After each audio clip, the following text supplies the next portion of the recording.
nggak perlu Oke, lah. jadi intinya kalau mau tenar nih otak ini harus dari badut dulu ya.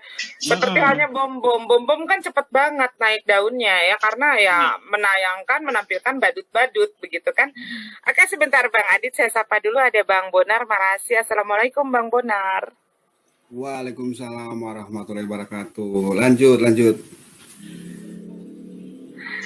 Oke, Ya. Bang Bonar, sebentar ya, ini Bang Adit lagi cerita masalah Edis, subhatnya Edis nih. Oke, silakan silakan. Bang. Oke, jadi itu ya untuk teman-teman yang di live chat, ya terutama yang nonton di tempat saya tadi ya, mohon maaf ya, mungkin banyak yang sakit hati juga ya ketika saya menaikkan Edis ya. Mungkin untuk teman-teman yang pendatang baru ya, yang belum paham Edis ya. Jadi tipikalnya atau karakternya Edis memang seperti itu dia ya, dia sudah terkenal, dia tuh hanya mampu bertanya doang, dia itu nggak sanggup ditanya ya kan. Nah, kalau menurut kalau ada Bang Dewa biasanya ya, Edis tuh langsung lari kalau naik tempat saya. Soalnya Bang Dewa tuh bawa pisang. Wah, kata Bang Dewa, wah ini ada Edis setelan tandu, tanya doang katanya kan. Ini saya datang bawa pisang, bla bla bla segala macam ya. Nah, jadi langsung kabur Edis kalau sudah masuk Bang Dewa itu ya. Jadi channel-channel Muslim yang menerima Edis itu tidak ada niat ingin berdiskusi serius, tuh nggak ada.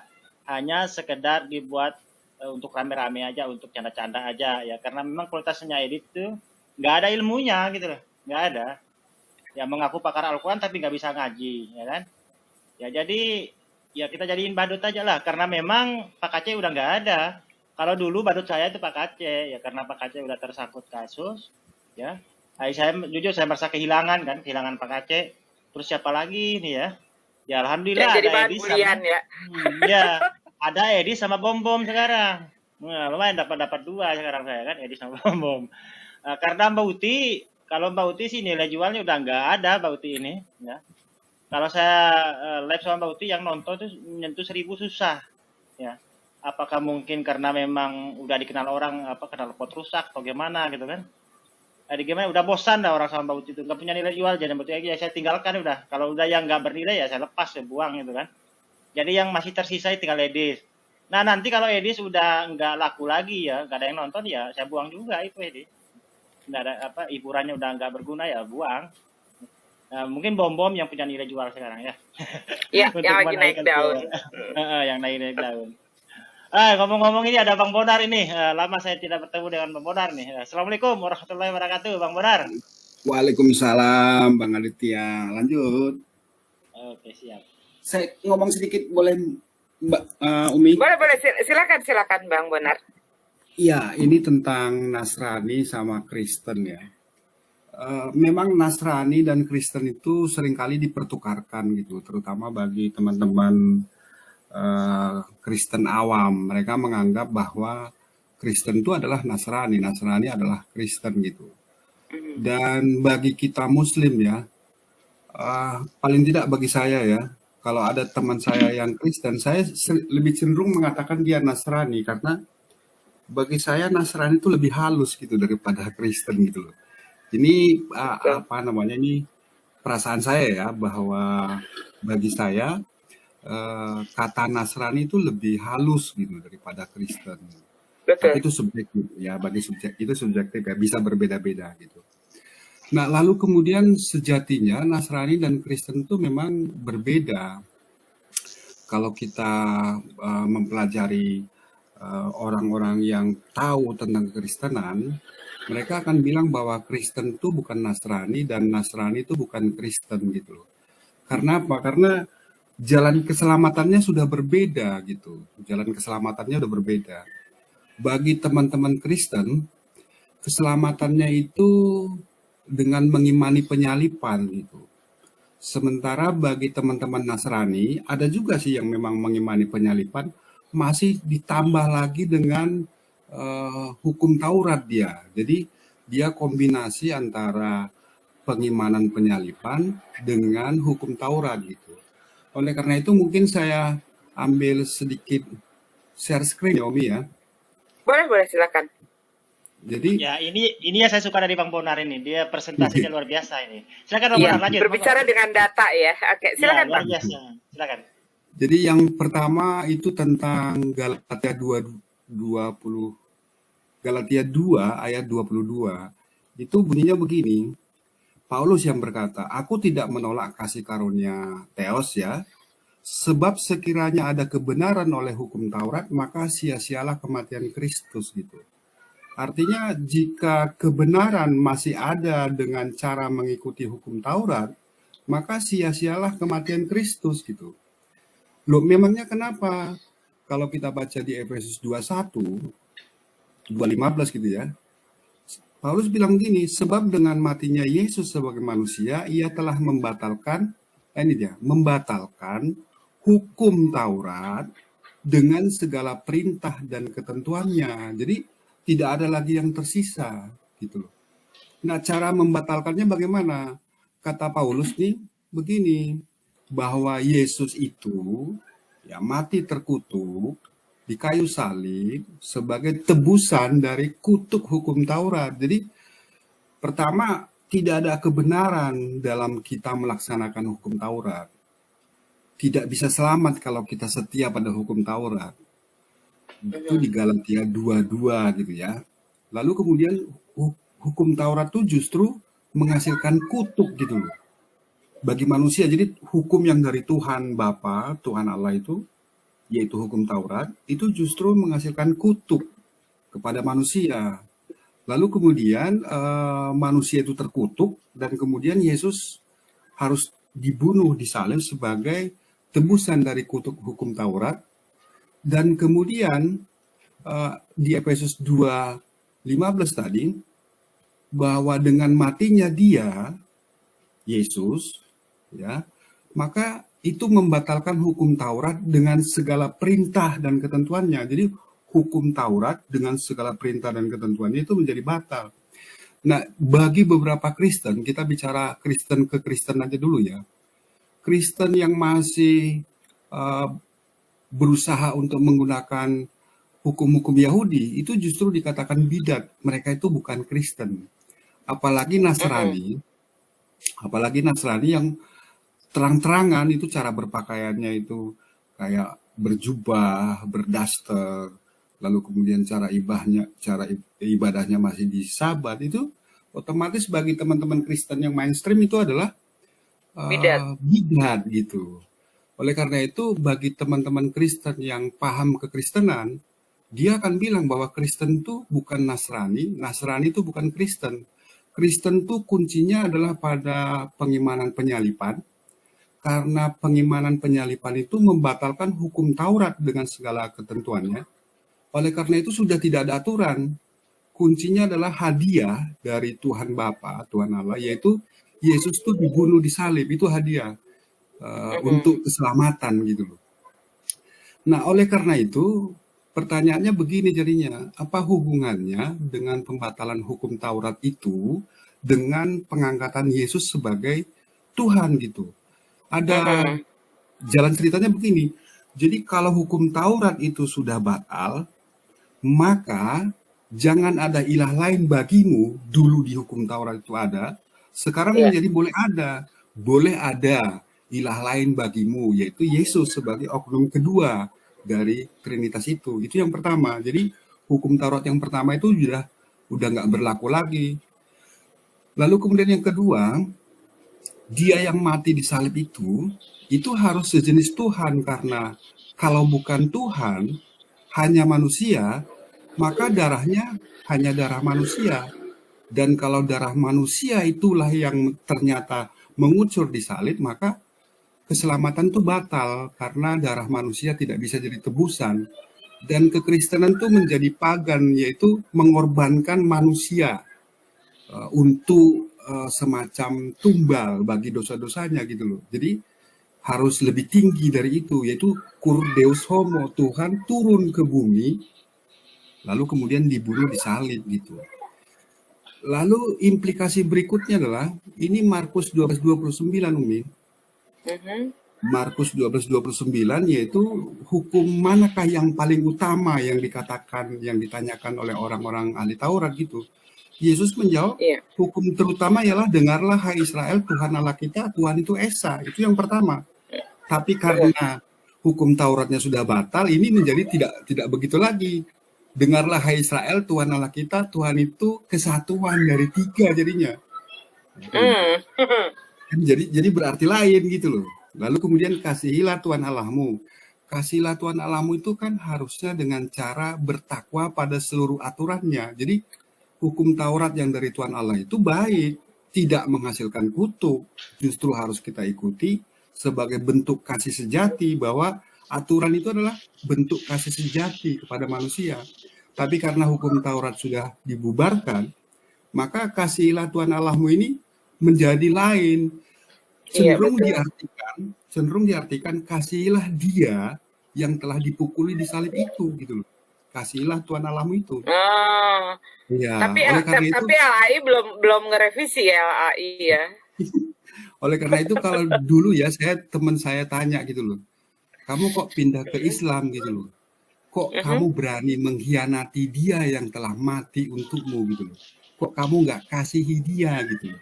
Nah itu ya jadi benar gitu loh. Jadi waktu aku pindah ke Kristen itu ke Islam, aku dianggap mengkhianati dia yang telah mati, yang telah dipukuli untuk dosa-dosaku. Jadi kasihilah Tuhan Allah itu diartikan kamu beribadah kepada dia yang telah mati itu, bukan diartikan harus mengikuti hukum yang dari Tuhan, bukan. Justru gitu. Terus kemudian hukum yang kedua adalah kasihilah sesamamu manusia seperti dirimu. Nah, sebenarnya ini agak bingung ya. Kok kita masih disuruh kasihilah sesama? Pertanyaannya adalah, apakah kasih sesama itu syarat untuk masuk surga gitu? Kalau kasih sesama itu masih jadi syarat untuk masuk surga, berarti sia-sia Yesus itu telah turun ke bumi, dibunuh di kayu salib. Karena apa? Karena kunci keselamatan di Kristen itu bukan kasih sesama, tapi percaya bahwa dia yang mati itu adalah Tuhan yang menebus dosa kita gitu loh. Itu sudah cukup. Jadi darahnya Yesus itu adalah darah mahal sebenarnya. Sehingga kalau kita masih dituntut untuk mengasihi sesama sebagai syarat masuk surga, berarti darah Yesus itu kurang, tidak cukup, atau dosa kita terlalu besar gitu. Jadi sekali lagi, Kristen dan Nasrani itu memang berbeda karena ada aspek hukum Taurat beserta aturan-aturannya yang masih diikuti oleh teman-teman Nasrani. Bahkan sesama Kristen seperti Advent, dia Kristen bukan Nasrani, tapi masih berhari Sabat gitu. Itu pun dianggap bidat oleh teman-teman Kristen. Karena apa? Karena dia masih berusaha untuk mengikuti hukum-hukum Taurat beserta ketentuannya. Begitu Umi, makasih. Tapi bagus saja, jangan diturunkan dulu, Bang Bonar. Tadi share screen coba diangkat, bagus tadi. Yang mana? Share screen yang barusan tadi. Nah itu ya. Berarti jawab Yesus, hukum yang terutama ialah, dengarlah hai orang Israel, Tuhan Allah kita Tuhan itu Esa. Kasihlah Tuhan Allahmu dengan segenap hatimu dan segenap jiwamu ya. Dan dengan segenap akal budi dan dengan segenap kekuatanmu. Lah kalau hukum yang terutama ini saya rasa kita umat Islam yang menjalankan kan? Betul. Ya? Kita umat Islam yang menjalankan. Bahkan sampai hukum-hukum yang terkecil pun kita jalankan. Ya seperti sunat, nggak makan babi dan segala macam gitu kan. Yang walaupun kamar sebelah mengatakan oh itu sudah digenapi. Nah, kalau kita perhatikan ya hukum Taurat itu, ini kalau tidak salah ya, ini kan hukum yang diterima Musa di Gunung Sinai kan, hukum yang dari Tuhan gitu. Nah, kadang-kadang di situ saya muncul pertanyaan gitu loh. Apa kapasitasnya Paulus ya?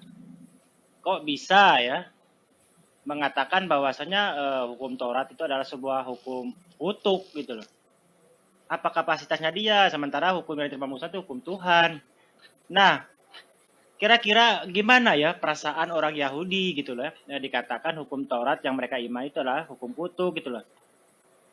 Dan bisa begini, jika misalkan saya ini seorang muslim gitu kan, nah kitab saya ini Al-Quran, terus ada orang lain menerjemahkan kitab saya ya kan, setelah diterjemahkan dia tafsir sendiri gitu kan, dan mengatakan Al-Quran itu kitab yang membawa atau berpotensi mengenal orang itu berpotensi mengenal dosa gitu kan. Al-Quran itu hukum kutuk gitu loh. Ya saya nggak akan terima juga sebagai seorang muslim gitu loh. Nah ini gimana orang Judaisme menyikapi hal ini gitu ya? Kenapa orang Judaisme itu kok nggak gimana ya? Kok nggak merespon gitu ya? Apakah Judaisme ini berbeda dengan agama Islam dengan agama Kristen ya yang terkenal dengan syiarnya kan? Kalau Islam kan syiarnya dengan dakwah, sementara kalau Kristen itu dikenal dengan misionarisnya. Apakah orang Yahudi ini nggak peduli gitu ya? Seperti yang seperti yang Bang Ishak katakan, wah saya udah nggak peduli dengan Anda mau nyembah tembok, Anda mau nyembah terigen, itu masalah Anda katanya. Kayak masa bodoh gitu orang Yahudi gitu ya. Jadi ya udah ya kalau kamu menafsirkan seperti itu, kamu sesat-sesat sendiri apa urusannya gitu loh. Makanya seandainya kita umat Islam juga berprinsip seperti orang Yudaisme, ya udahlah biarkan udah mereka ya mau nyembah tembok mau nyoba apa gitu kan, kasihan juga gitu kan. Ya mungkin lebih kurang itu aja sih dari saya Bang Bonar. Ya, saya sedikit menjawab ya Umi. Boleh silakan. Jadi memang kalau kita kembali ke status Paulus, dia manusia tapi dia membatalkan hukum dari Tuhannya Bapa, Tuhannya Yesus gitu. Pertanyaannya adalah apakah dia yang manusia memang selevel dengan Tuhan Allah gitu loh. Kok dia bisa membatalkan hukum Taurat ya dengan bersembunyi di balik kematian Yesus plus mengatakan bahwa hukum Taurat itu justru jadi kutuk gitu loh. Itu kan berarti posisi Paulus itu lebih tinggi daripada Tuhan Allah gitu loh. Ini yang perlu dipahami oleh teman-teman Kristen. Kemarin ya Pak Bom itu kedatangan tamu orang mesianik yang masih ikut dengan hukum Taurat dengan beberapa ketentuannya. Pak Bom itu marah beneran gitu. Pak Bom itu marah beneran dengan orang itu karena mereka itu masih berusaha untuk mengikuti hukum-hukum yang ada di Yahudi seperti yang dikerjakan oleh Bang Palen dan Bang Yisak gitu. Terus kemudian yang berikutnya Bang, jadi kalau jadi beberapa teman Kristen yang nggak memahami ini justru menuduh kita yang membatalkan hukum Taurat Bang. Jadi kalau kita komen di beberapa form komentar ya, formulir komentar itu, mereka bilang bahwa kita Muslim itu membatalkan segala hukum Taurat gitu loh. Padahal sebenarnya kalau dia belajar, justru Paulus yang kemudian statusnya lebih tinggi dari Tuhan Allah itu membatalkan hukum Taurat dengan dalil kematian Yesus gitu loh. Ini maksudnya yang perlu disampaikan adalah bahwa baiklah kalau kita mempelajari apa yang menjadi keimanan kita supaya kita nggak salah gitu. Saya kira gitu Bang. Kalau Umi lihat di sini ya Bang, ini Bang Bonar ya, ini sudah sangat jelas dan nyata kalau yang diikuti oleh umat Kristen itu adalah benar-benar ajaran Paulus. Sementara kadang-kadang mereka saat Umi tanya, Kristen itu apa sih? Kristen itu katanya pengikut Kristus. Lalu Umi tanya lagi, apa sih yang kalian ikuti tentang ajaran Kristus? Mereka lari ke sana ke sini gitu. Padahal sudah jelasnya di dalam Matius mengenai hukum Torah nih di dalam Matius pasal 5 ayat 17. Janganlah kamu menyangka bahwa aku datang untuk meniadakan hukum Taurat atau kita para nabi, aku datang bukan untuk meniadakannya melainkan untuk menggenapinya. Nah, sekarang Yesus sudah jelas di dalam satu ayat saja ini dalam Matius pasal 5 ayat 17 sudah jelas Yesus ini datang untuk menggenapinya, bukan untuk meniadakan. Tetapi ini ujuk-ujuk datang yang namanya Paulus, dia membatalkan hukum Torah, bahkan mengatakan hukum Torah itu adalah kutukan. Artinya benar apa yang dikatakan Bang Bonar tadi, yang mengatakan Yesus mati terkutuk di kayu salib itu adalah Paulus, ya kan? Karena orang yang mengatakan bahwa hukum Taurat ini adalah kutukan sehingga Yesus harus mati di kayu salib, itu dia katakan bahwa terkutuklah orang yang mati di kayu salib. Seharusnya umat Kristen bisa menggunakan, apalagi mereka selalu berbicara ayomi, kita berbicara logika yang pinter gitu kan, logika yang sehat. Nah sekarang begini, coba kita bayangkan di dalam Al-Quran saja Nabi Isa alaihissalam atau Yesus itu sangat dimuliakan di dalam Al-Quran ya, di dalam kitab yang tidak mereka imani, tetapi justru mereka maunya Tuhan mereka itu dianggap orang yang terkutuk karena mati di kayu salib. Seperti itu banyak sekali ya. Paulus yang menentang ajaran-ajaran Yesus sebetulnya benar ya. Yang sekarang udah fix 100% kalau umat Kristen ini pengikut-pengikut Paulus, contohnya dari sunat saja. Bagaimana tidak dikatakan Paulus ini seorang yang hipokrit begitu kan? Saat dia mengatakan bahwa jika yang bersunat maka Kristus tidak akan berguna. Nah dia sendiri bersunat gitu kan? Paulus sendiri disunat. Kristus juga disunat. Lalu mengatakan apa namanya mendistorsi ayat yang tentang apa itu namanya Lukas pasal 2 ayat 21 pada usia 8 hari Yesus disunat. Nah ini dengan kedatangan Paulus sendiri disunat. Ini sudah menunjukkan bahwa Paulus ini adalah seorang yang hipokrit. Dia itu apa ya? Kalau dalam bahasa kita mereka itu dia itu ular bludak begitu loh. Karena biasanya memang orang-orang Parisi itu ya seperti itu ininya, apa namanya akhlaknya seperti itu ya, seperti Paulus ini. Begitu mungkin ya Bang Bonar ya. Karena ini kalau kita lihat bacanya tentang dia selalu mengatakan aku dengan apa namanya apa yang dikatakannya. Nah, ini dia merasa bahwa si Paulus ini lebih dari segalanya. Aku Paulus berkata misalkan seperti itu. Silakan Bang Bonar. Iya Umi, jadi kalau kita baca di Galatia 3:13 saja, sebenarnya Kristen itu adalah penista Yesus dan penista Tuhannya Yesus gitu loh. Betul. Jadi kalimatnya kan simpel, Kristus telah menebus kita dari kutuk hukum Taurat dengan jalan menjadi kutuk karena kita, sebab ada tertulis terkutuklah orang yang digantung pada kayu salib. Jadi yang pertama Paulus itu menista Yesus sebagai orang ya, yang terkutuk gitu loh. Lalu kemudian Paulus menista Tuhannya Yesus yang mengatakan bahwa hukum Taurat yang dari dia, yang dari Tuhan Allah itu hanya menimbulkan kutuk. Artinya kalau misalnya Umi Dini itu membuat aturan gitu loh, lalu aturan itu ternyata menghasilkan kutuk, itu artinya kan Umi Dini nggak tahu gitu loh.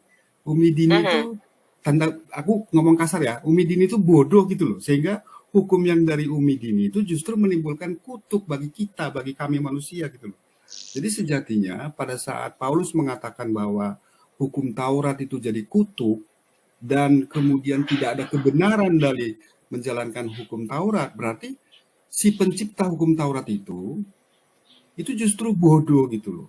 Dan kemudian Yesus itu kemudian harus dibunuh ya sebagai tebusan dari kutuk hukum Taurat, dan Yesus itu adalah Tuhan kedua yang mati terkutuk di kayu salib. Itu sebenarnya kan sangat berbahaya, sangat menista dua pribadi sekaligus, yaitu Tuhan Allah dan Tuhan Bapa gitu loh Umi. Lanjut Umi.